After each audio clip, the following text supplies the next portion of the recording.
Oui,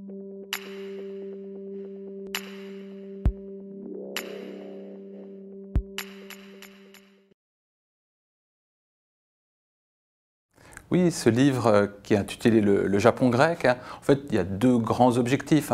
Le premier, c'est de montrer comment le Japon a acquis tous ses savoirs liés à la Grèce classique, qui sont à la disposition de l'humanité entière, pour qui se donne la peine de traduire tout ce patrimoine, de regarder toutes ces œuvres. Et puis l'autre objectif du livre est un peu plus ambitieux, plus large, c'est au fond d'essayer de montrer comment deux cultures, éloignées par le temps, éloignées par l'espace, qui n'ont aucun lien naturel, le Japon d'un côté, la Grèce de l'autre, la Grèce antique de l'autre, malgré tout peuvent dialoguer. Et comment aujourd'hui une culture qui est située aux antipodes d'une autre est capable de se l'approprier, de réagir, de construire sa contemporanéité avec.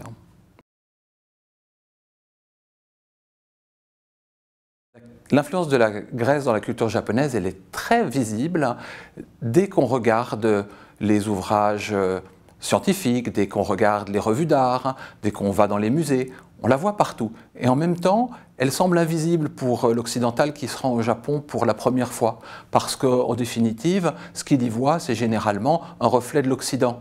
Il se dit, bon, je connais tout ça, c'est pas le Japon, je passe, je vais regarder autre chose, quelque chose qui est plus fondamentalement japonais. Et j'ai mis beaucoup de temps au fond à découvrir qu'il y avait là quelque chose d'autre que simplement une copie de l'Occident, qu'il y avait une appropriation de la Grèce qui était propre, qui était spécifique, comme les Français l'ont fait, comme les Allemands l'ont fait, comme les Américains l'ont fait, comme chaque peuple qui se revendique de la Grèce a pu à un moment construire son propre récit. Et ça m'a amené à tirer ce fil et à voir que les Japonais, avec leur limites, avec leurs forces, avec leurs spécificités, avec leur culture, ont construit une image de la Grèce qui leur est propre et qui n'est pas celle de l'Europe.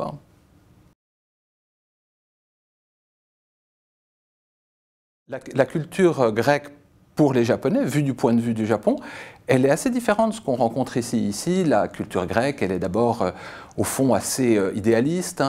C'est la tradition platonicienne qui l'emporte, la philosophie, c'est le moment où la raison philosophique commence à s'imposer à travers le monde. Au fond, au Japon, cet héritage, il est repris, bien sûr, il est là, il est observé, il est valorisé, mais il y a un petit déplacement. La Grèce vue du Japon, elle est par exemple plus polythéiste, parce que le Japon lui-même est d'une tradition polythéiste, donc la dimension polythéiste de la Grèce est valorisée.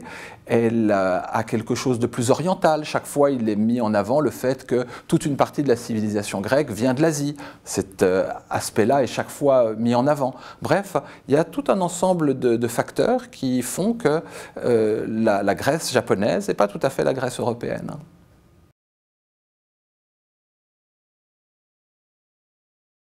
Des exemples parlant de l'influence de la Grèce, moi j'en vois trois, en tout cas deux que tout le monde pourra repérer. Le premier, c'est au fond, comme un peu partout, la question du corps, comment la Grèce permet de valoriser de manière différente le corps, et en particulier le corps dénudé. L'idéalisation du corps a, dans les sociétés modernes, trouvé appui sur la culture grecque pour se constituer.